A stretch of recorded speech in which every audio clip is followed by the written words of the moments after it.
Welcome. Thank you.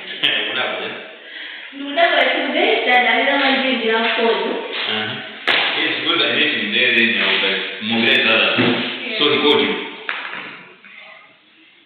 Yeah, it was around. Where's the Amazon or which model? Yes. How are you? I'm fine. Welcome back. Thanks. How are the exams? Yeah, exams, that is. Just okay. Okay. You can't complain it? Yeah. Okay. Anyway, congrats to that you did it and it was fine. Okay. Yeah, please try. And more you were you together or you were not? We were together, man. Okay. Why don't you play the top I'm a little this time around the time we are very attentive to me. Yeah. So, if there's rain, you'll be in big trouble yourself with that. Already go. Today you are very okay, fine.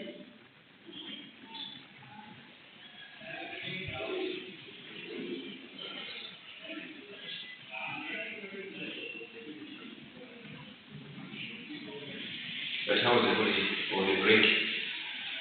It's just okay. That's good. Were you around here or you were going to visit? Last time we went to the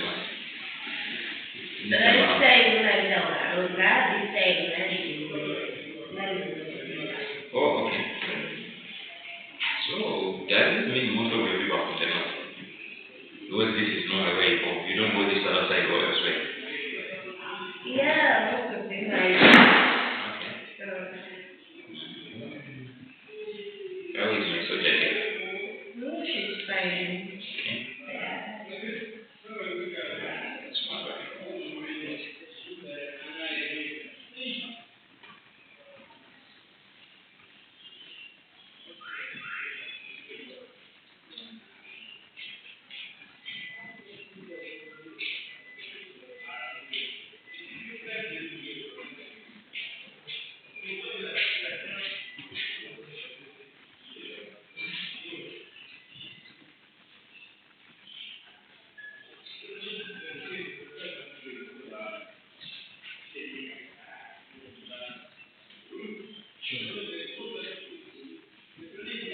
And tomorrow we also have two classes for you.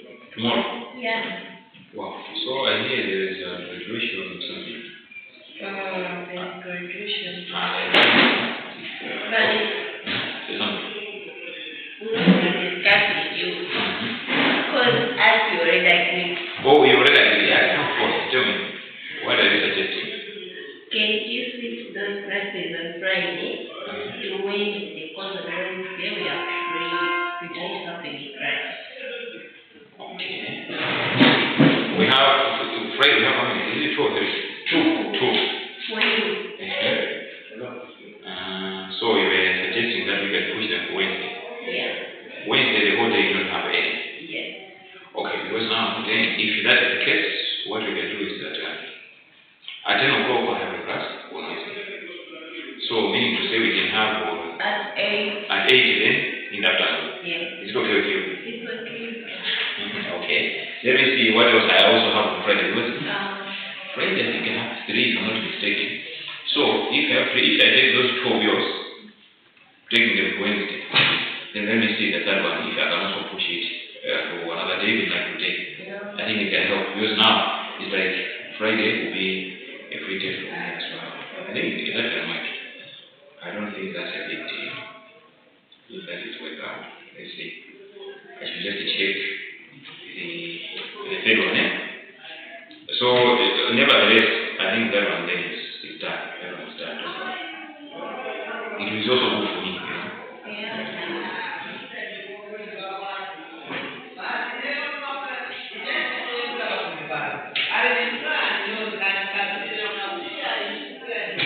I'll send you something. So, I think we can just convert one of the previous groups we have had into a group of this thing now and remove some. I'll just remove some. Yeah, just remove some. Then, Then then change the topic, that's all. I think you don't need to say let's create this one, and that one. I think that one is okay. So I've sent you something. I think once you done with what you have known that group, you can share that one. That's the course outline. So we'll start discussing on that one.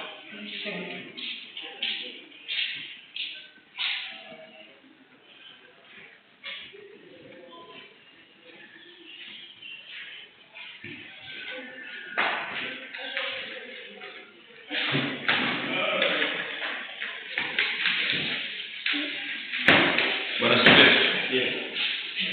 But now we're the exam results. I haven't checked. Yeah, the moment I check the supplementary exam timetable, as long as there is my course there, I don't check this. Well, I think from Bari, no. as long as So yeah, forgive me for that. I just forgive you for that one. But I will. Yeah, please do. It's important because it gives you. And you can just even tell me. Huh? You can just even tell me. No, wow. That is you see, that is your stuff. Normally, we don't go into that one and see what happened. Because Only your courses. only Only your courses. my process. Yeah. I'm sure you did well. I believe you did well. Then I don't have both.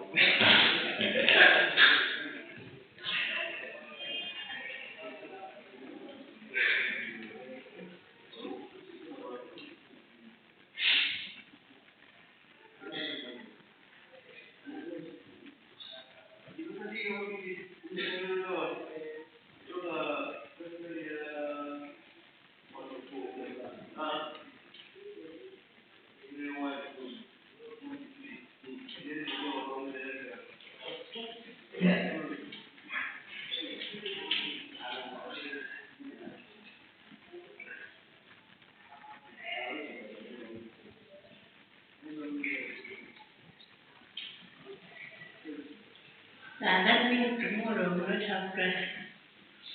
Tomorrow there is graduation. Why I think? No, let me find out. And Graduation did you be ICC, but no ceremony, maybe one affected. No, I want to be presenting my friend. you want to be joking. You want to be teaching Let me just find out, but we may have a class. We may have, classes, not a class. But I will find out then I will give it with you. Yeah. The area, the better for us, at least if someone is listening to me. I'm cool, baby.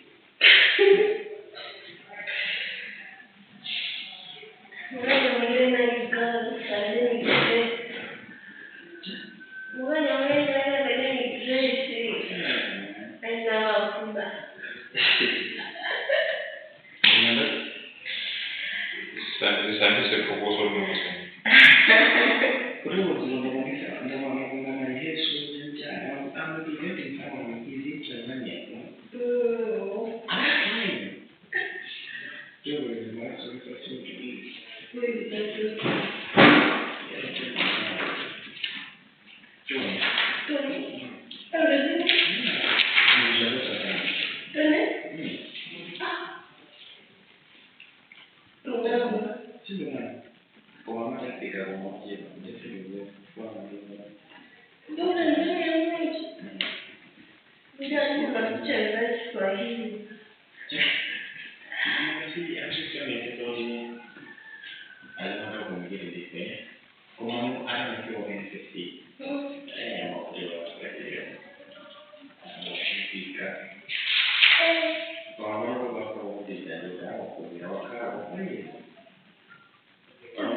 And the more I hear was with you. Where did you find me? Where did you know you were not alone there, but according to her, more was with you. So I don't even know what happened. Okay. Monday I will be at school first day. I don't know.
Welcome once again, gentlemen and ladies. No, a lady and a gentleman. In fact, a lady and a boy. Sylvester, and a gentleman, just a boy.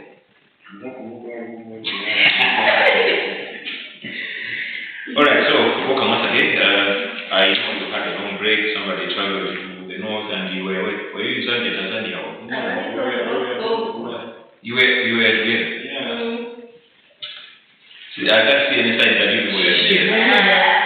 So I can't see any sign that you were together. No, you don't have to show, but she does. She has to show. Okay, the problem with wife, like she travels a lot. Okay, she travels a lot. Yeah, don't stay together, but she travels a lot. I don't think it's like my friend. She's working, I'm not. So. Anyway, so you guys will have a long break, and I'm sure you'll be freshen enough, and let's get back to business. And I'm glad that we're together because we have always been together for ages now, so we know each other better. I know your strength, you guys, and you always encourage me. That was I don't take for granted, and I believe this time around you're even going to do better than you've always been doing. You know. In case others are joining us, of course I know others will still join us, but you have always been in this ship for so long, so you are like captains of the ship, you know how it sails.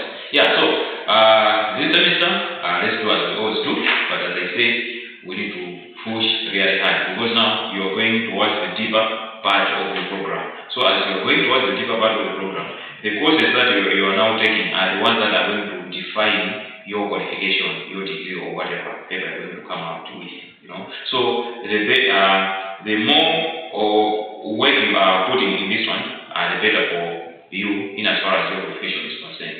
So if you manage to achieve those credits in the previous exams, this time around I expect you to probably aim at distinctions, and of course it's doable as long as I know you are going to do this.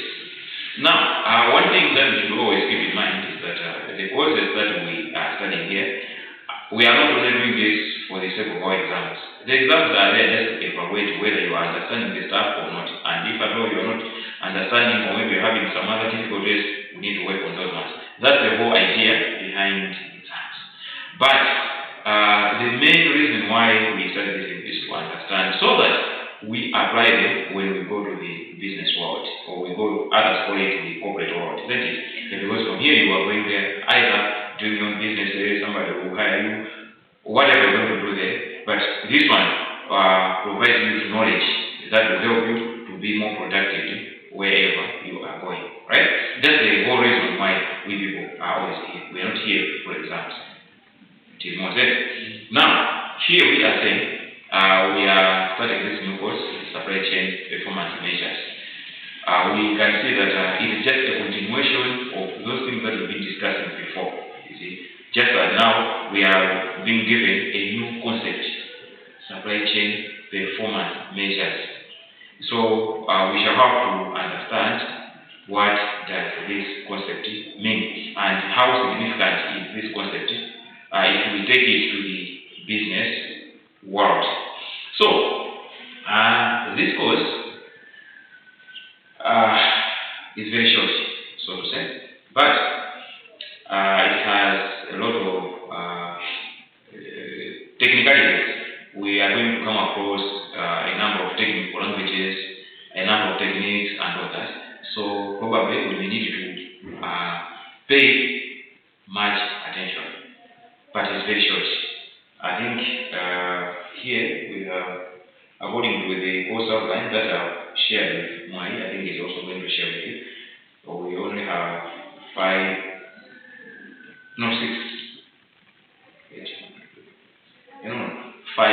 topics, just 5. But with those technicalities, technologies, whatever, it may seem as if it is something which is bad, but it is not. So one thing that I would want to ask you people is to make sure that you pay attention to each and every one of these ones. Because those technical languages, those jargons that are in there can confuse you at some point. A straightforward thing may look like something complicated and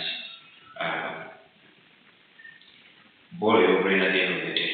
But otherwise, this is the course. Now, we are told here that the core objective of this particular course is to at least impart knowledge, or to give you knowledge of supply chain measures, so that at the end of the day you'll be able to apply that knowledge when you go out there, as I said.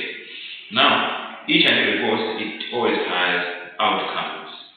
So, what are those outcomes? For example, when you are studying towards MSCE in secondary school, basically the outcome is always say we need to get a certificate, school certificate, whatever they call it out there. This time around, we also have that at the end of the day, you'll be expected to have those ones. If somebody is evaluating you, she should be able to identify those ones in you. So, okay, this guy was studying this or this lady was studying this, but look, he knows that one, she knows that one, she knows that one. So, those ones are what the outcomes. So, what are the outcomes of this one? At the end of this course, you people, as students, you should be able to assess performance along the supply chain. You'll be able to assess performance along the supply chain. So, get me here. I say the knowledge that you're getting here will help you to, when you go to the industry, or maybe when you go to the, to the industry out there. So, suppose wherever you'll be working in a supply chain space, you will be given a task or a responsibility of probably assessing the performance of whatever job is being done there. The knowledge that you're going to get from here will prepare you to perform that task efficiently or effectively. Why? Because you have learned here what it takes to assess the performance. So that's one outcome. The second outcome is you shall be able to evaluate traditional approaches to supply chain performance measurement, compare and contrast traditional and modern performance measures for supply chain. Or you should also be able to evaluate the various metrics to drive supply chain performance. So now that I've shared this one with you, you will see. And when you are studying, when you are reading, you're reading, you're doing your research. I evaluate yourself and see, am I getting these outcomes as indicated here? I wouldn't know my message, the current good to a job, as per this course outline. So, when you're reading, when you're studying, whatever you're doing there, what has much outcome, almost many of the course outline. If you feel like you are being left behind, it's your responsibility to come back and say, let's work on this so that to just address it to get it most. Okay. What is this? This is a course outline. This is the job. Now, let's see something else.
When we are saying supply chain performance measures, basically what we are looking at is the measures that will help us to identify, or the mediums that will help us to identify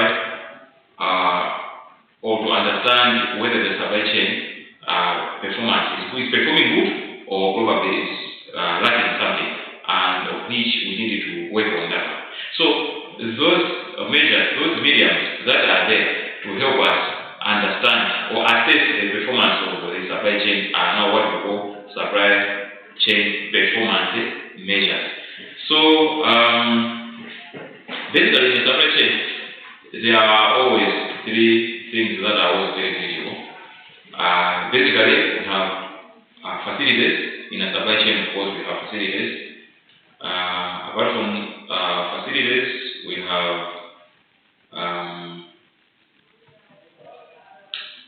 what we call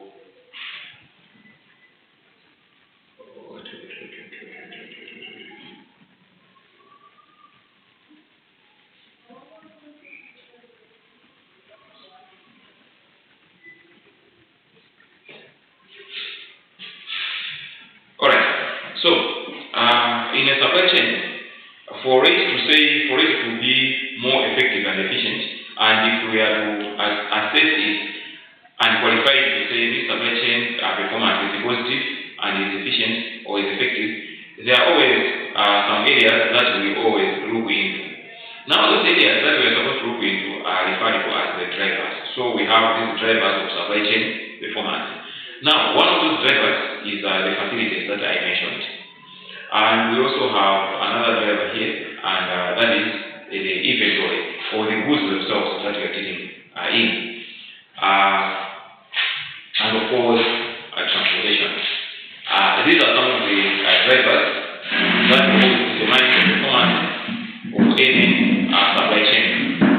Now, what do we mean by saying these drivers determine the performance of the supply chain? When we're talking about facilities, one of the most outstanding facilities in a warehouse in the supply chain is of course the warehousing. So the efficiency and the effectiveness of warehousing as a function can determine the performance of the supply chain, whether it's good or probably it's not good, or whether we need to improve or not. The performance of the facilities themselves. So the facilities, we are saying examples are the warehouses. Again, how we are managing the inventory. How we are managing the inventory can also help us to determine the efficiency and effectiveness of the supply chain. Therefore, it can be easier for us to conclude to say the supply chain performance is good or is not good based on how we are managing this function or we are managing the inventory. Now we have this other important function, which is transportation. In a supply chain, transportation is always key. How this transportation is being handled or how transportation is being managed can also determine the performance of the supply chain. So, apart from these drivers that we have mentioned, three of them, inventory, facilities, transportation, in between them, there are also what we call cross-functional drivers. Cross-functional drivers that are there. And those cross-functional drivers are also very critical and very important. Why? Because they now complement it and make the whole circle complete. Here, what it means is that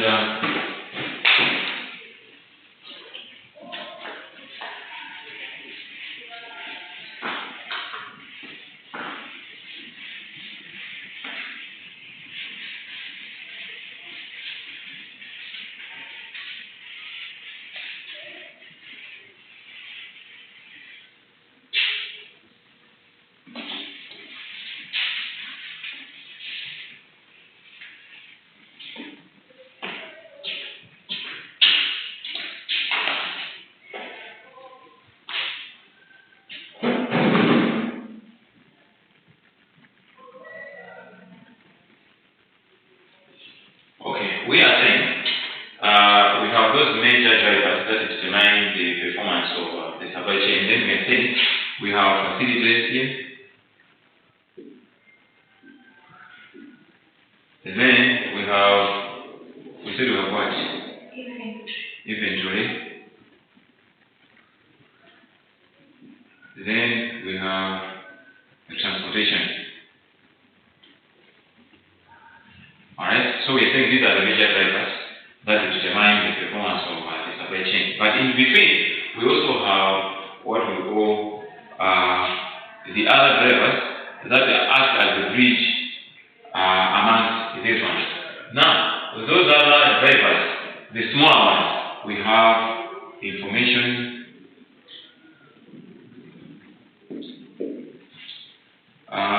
We also have things like what we call sourcing, pricing.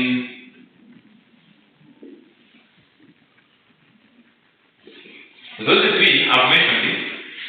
In this discussion of ours, we can call them cross-functional drivers. Those are cross-functional drivers. Now, we are saying with facilities that are functional, that are efficient enough, at least we can be able to assess the performance of the entire supply chain based on how the facilities are performing, or based on the performance of the facilities. Again, how we are managing the inventory can also help us to determine the efficiency and the effectiveness of the supply chain. So it is helping us to determine the performance. And the third one we say transportation. But not only those three will help us to determine the performance of the supply chain, because there is something to do with information sharing. Without information sharing, definitely we are not going to realize the effectiveness or the efficiency of whatever function we are doing there. See, there's always a gap here. Here is the supplier, and there, of course, is the customer. And of course, the supplier here, he has the suppliers. He has the suppliers that whoever needs them, he is ready to supply to that customer. And of course, there is a customer who is looking for the suppliers or for the materials. And of course, in between here, there is a transporter, which is the truck who is ready to transport goods for whoever asks him to do this one. But now, if there is no information sharing, nothing is going to move. You are going to see, I'm sure you're able to see the logic that is there. This one has the suppliers, and there is the customer who is in need of these supplies or these materials. But these people, they don't share information. This one doesn't ask this person, or maybe doesn't place an order or a quotation or whatever is supposed to be done here. This one doesn't just take the stuff and supply this other person. So, apart from the facilities that are there, the warehousing, we are saying the warehousing facilities are there, and they are effective, they are efficient enough, they are in good shape, in good condition rather. Then we have a transporter here who is ready to do things, and there is the inventory management systems are already there in place. But if there is no information sharing, then the performance of that supply chain is not going to be there. So information sharing is one of those drivers, or we call them cross-functional drivers. The information is there to connect these players or these drivers so that the whole chain will be complete and efficient. Then there is this other element that is also there, and is also considered to be a cross-functional driver. I've mentioned it there, that is pricing. Pricing is another driver. Why? Because apart from having the supply ready, apart from having demand on the other side, and of course, this other player went between the transporters, but now the pricing are playing a critical role in here, because it can determine whether demand will be there or demand will not be there based on the prices that are there on the market. You can have the supplies, the materials that you are selling, but probably the way you have priced them or the prices that are there, the demand is going to be affected or is going to be lower. People are not going to be demanding your stuff. Why? Because they know they are very expensive. That one is going to affect the flow of the materials in the chain. It's going to affect the performance of the chain. So this function, pricing, is considered to be another driver. It is a driver that is supposed to be carefully considered when it is being put in place or it is about to be implemented. Otherwise, if it is poorly implemented without proper timing, it can affect the operations of the entire chain. So that's why we think pricing is another driver. though a minor one. A minor one, that's why we're saying a cross-functional. There are those bigger functions that are there, but this one also helps these functions to coordinate. Better prices will determine how the market is going to perform. Poor prices will also determine how the market is going to perform. Hence, this one is also a driver. Then we are saying we have another cross-functional driver, which is sourcing. Sourcing is also another driver. Now, in this case, we are saying you are a transporter. I mean, you are whether a manufacturer this side or you're a distributor this side. But there's a producer of materials elsewhere, but you don't know that person. That person cannot just dream and say, no, there's Mr. Sylvester here, let me go and deliver this stuff to him. Or maybe let me ask him if he needs these ones or not. You need to do that what we call sourcing. So it's the responsibility of your organization here, whether you are a producer or a distributor, to source or to do some research and find out where you can get whatever you need. That is sourcing. So that one is also an integral part of the whole thing. Without that one, the entire chain will still be affected in one or the other. So we are concerned with the effectiveness and the efficiency of the supply chain. We need a positive performance. So since we are looking for positive performance, these drivers are really important to be considered and make sure that at least each one of them is performing at least positively or efficiently and effectively. Alright, now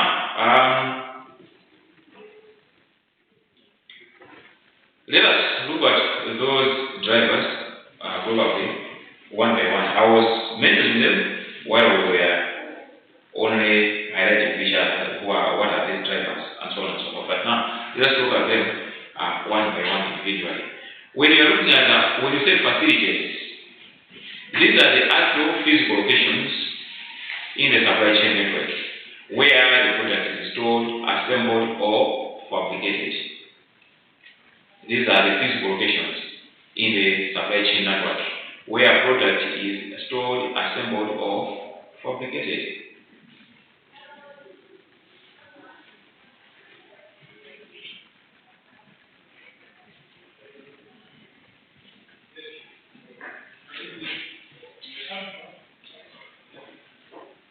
There are two major types of facilities, and these we call them production sites and storage sites. Two major types of facilities.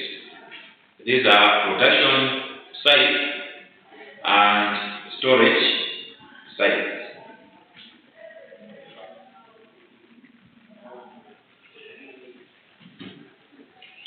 Now,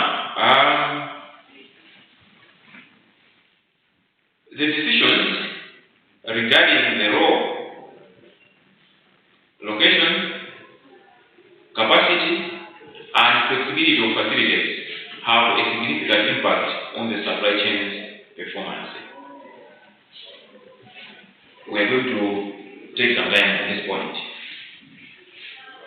We are saying the decisions regarding the role of those facilities, the location of the facilities, the capacity, and of course the flexibility of those facilities have a significant impact on the supply chain's performance. You are deciding, you are the company owners or the business owners, you are deciding the location of the facilities or the capacity of the facilities and the flexibility of the facilities. They are saying that decision that you are making, it has a significant impact on the supply chain performance. That's what they're saying. So, we need to understand that statement, and then we can come up with a question on that one. I did it. Here, you are the business executives, you are the owners of this business unit that is here. So, you want to put up your facilities that you'll be using in your business. Mind you, the second point that we just saw here, it is saying the facilities are divided into two major types.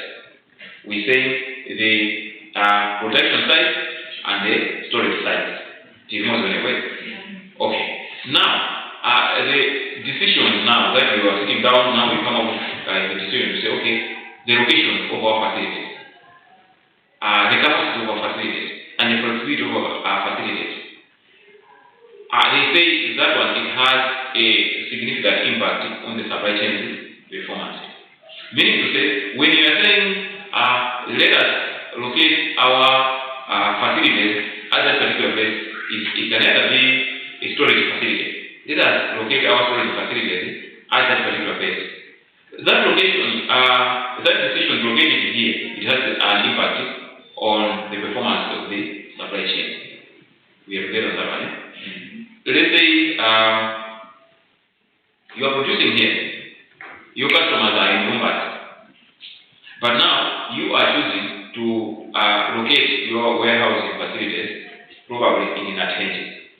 The chances are high that it's going to affect probably mobility, even transportation costs, and even time. Time will also be affected. Time for you to deliver to your customers. Why? Because it will be taking time. Okay, you are producing it and then you're taking stuff to Atlantic. Then when somebody places an order in Rumbas or Mbonera, you have to travel to Atlantic and take the stuff, deliver that other side. Definitely you're going to incur unnecessary costs. And of course, also time taking. So here, the decision to locate your facility